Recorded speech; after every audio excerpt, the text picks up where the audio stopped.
To become mentally tougher, you have to start being tougher, all right? This is very similar to my video on how to build a positive identity for yourself. It all comes down to the states that you choose. Okay, I'm sorry for the noise here. I gotta get this video out while it's in my head and while it's fresh, and I wanna get it to you because it's so fucking important, all right? You have to be tougher. You have to choose to be tougher. And that comes down to choosing the states and the thoughts that you identify with. My video, How to Develop a Positive Identity, it is all about choosing the positive thoughts. When it comes to developing a tough identity and becoming a tough guy, it is about choosing the tough thoughts, okay? When you're on the cardio machine and you are tired and you're gasping for breath and it's the last 2 minutes and your body just says, man, give it a break today. You don't have to do your full set. Just call it a day.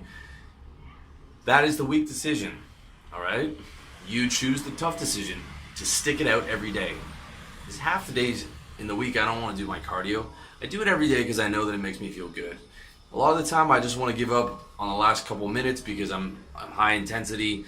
I'm giving it 100% on the last minute, and I say, what's the difference? The thought comes up, what's the difference if I just quit at 19 minutes instead of 20?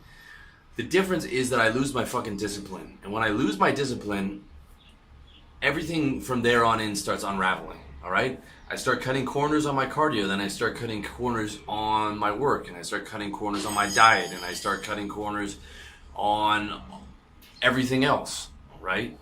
It spirals, right? And the tougher that I get, the more that I choose to do the tough thing and then to get in there and do my work, to stay standing up all day and not sit down, not lose my energy, to tough it out, the more tough I am in all other aspects of my life, all right? Comes down to the last rep at the gym. The last rep is the only fucking rep that matters. It's the one where you're going in to beat your personal best. You're trying to do one more rep than you did last week. And that rep makes the difference between getting bigger and staying the same. Okay, your whole week in the gym all comes down to that fucking last rep. And you got to make the tough decision where you can't move your legs anymore and you're doing that V squat or you're doing that leg press and you're in like a 10 out of 10 on pain and you're exhausted, but you dig deep and you just fucking push it and you give it 120%. And you beat your personal best, and then you feel terrific because you know that you did your work for that week, and then you know that you're going to get bigger, and eventually you start showing results because you chose that tough decision.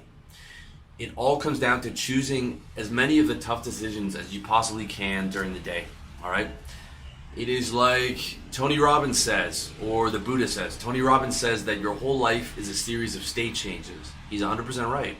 Okay, a state is a thought and a feeling combined within your physiology, all right? And it's usually a positive, neutral, or negative thought, and it's a positive, neutral, or negative feeling within your body.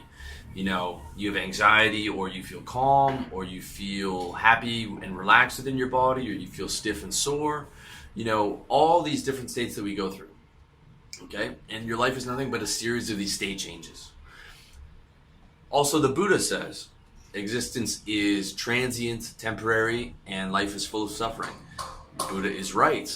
You are constantly going through these different states. Many of them are suffering states, okay? As much as you try and engineer your life for happiness, which is all my site's about, which is all my videos about, which is all my articles are about, there will be suffering in your life, okay? Until you can become a Buddha and, liberate yourself and get to moksha or nirvana, or whatever you want to call it. All right, I've been trying since I was 15. And I don't think it's happening anytime soon, all right? I don't think it's happening anytime soon. And what that means is that until you get to that point, or until you get to the point where you die, you gotta tough it out. You gotta tough it out and get back to where you're in a happy, positive state, all right? But when you're in a suffering state, I guarantee you this. To indulge in that suffering, to show weakness to it, to let it overtake you, to give up, will always make that suffering worse than if you just power through it. Okay? When you choose the tough decision, you will never regret choosing the tough decision. All right, never. I mean, unless you're injured and you're doing something stupid in the gym and you're just powering through like an idiot. But you will never regret doing those cold calls, approaching that girl, whatever it is, whatever the scarier, tougher decision is. You will never regret choosing to be tougher. Okay.